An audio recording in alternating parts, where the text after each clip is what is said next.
Aujourd'hui, nous allons parler de l'antisémitisme en France et de son évolution au fil des années.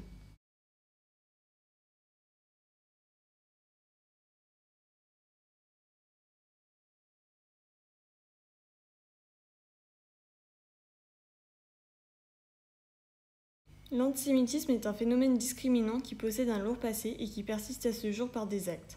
L'antisémitisme est par définition une haine exprimée envers les personnes de confession juive. En France, le judaïsme est la quatrième religion la plus pratiquée derrière l'islam. Environ 300 synagogues et oratoires sont dispersés dans tout l'Hexagone. L'an dernier, en 2018, la population juive était estimée à 500 000 juifs, ce qui représentait 1% de la population française. Mais alors que des lois ne cessent d'être promulguées afin de lutter contre l'antisémitisme, cette discrimination est toujours présente dans notre société. Cependant, nous avons du mal à connaître l'ampleur de ce phénomène, c'est pourquoi nous allons tenter d'y répondre. Dans un premier temps, nous nous sommes posé la question de quelles étaient les diverses causes qui pouvaient engendrer ce genre d'animosité. Des sondages ont montré que des préjugés persistaient à propos de la condition de vie des personnes juives. En 2016, 56% des personnes interrogées estiment que les juifs ont trop de pouvoir ou alors qu'ils sont plus riches que la moitié des Français ne le sont. De plus, 41% pensent qu'ils sont trop présents dans les médias ou même encore, 61% estiment que les personnes juives sont elles-mêmes responsables de l'antisémitisme. Face à ces opinions, nous avons demandé l'avis des personnes concernées sur le phénomène de l'antisémitisme en France.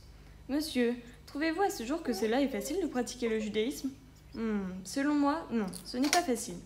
Nous sommes perçus comme des Français à part entière, mal intégrés. Il est vrai que j'ai déjà pensé à quitter le pays pour ma propre sécurité et celle de ma famille. Et d'après votre ressenti et vos expériences, diriez-vous que l'antisémitisme est en augmentation depuis ces dernières années ? Si je prends en compte seulement mon expérience, oui, j'en suis convaincue. Comme David Messia, les 3/4 des personnes juives interrogées estiment qu'il est dur de pratiquer cette religion et 40% d'entre elles ont déjà pensé à quitter le pays également.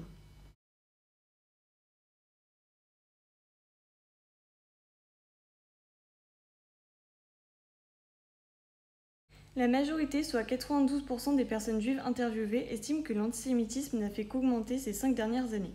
Cependant, au vu des chiffres du ministère de l'Intérieur, les actes antisémites sont en baisse entre 2015 et 2017. En effet, en 2015, 806 actes de ce caractère ont été enregistrés, alors qu'en 2016, 335 actes ont été dénoncés, ce qui représente une baisse de 58%.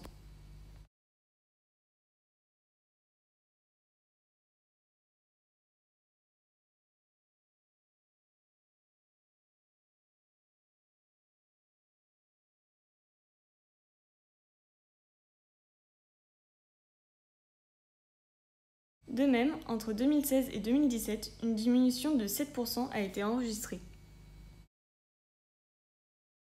Toutefois, le terme d'acte a un sens large. Il prend en compte à la fois les insultes et les agressions. De ce fait, si on en réfère au degré de violence des actes enregistrés, ces actes sont de plus en plus violents. Entre 2016 et 2017, les violences antisémites ont augmenté de 26%.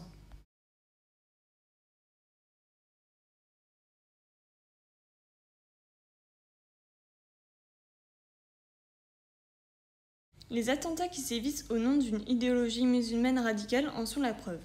En effet, par exemple, nous pouvons prendre le cas de la fusillade devant un collège-lycée juif à Toulouse datant du 19 mars 2012, ou encore la prise d'otage dans un magasin hyper cachère de la porte de Vincennes en janvier 2015.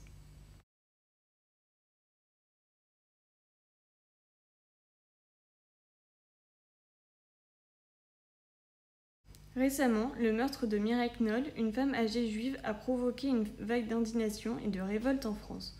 Dans un article de Le Parisien, paru quelques jours après ce meurtre antisémite, le titre de l'article était « Le nouvel antisémitisme » et évoque par la suite une épuration ethnique à bas bruit.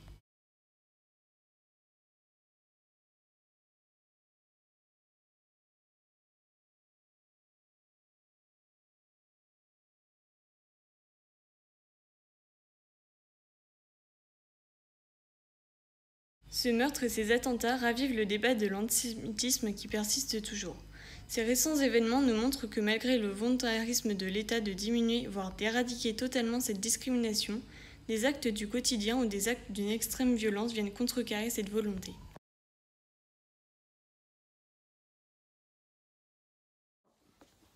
Cependant, nous devons admettre qu'il existe des limites pour évaluer cet antisémitisme. Nous devons prendre en compte le fait que toutes les personnes victimes d'actes antisémites ne portent pas plainte. Par conséquent, les chiffres du ministère de l'Intérieur sont à prendre avec précaution. De même avec l'effet des médias qui peuvent amplifier certains événements.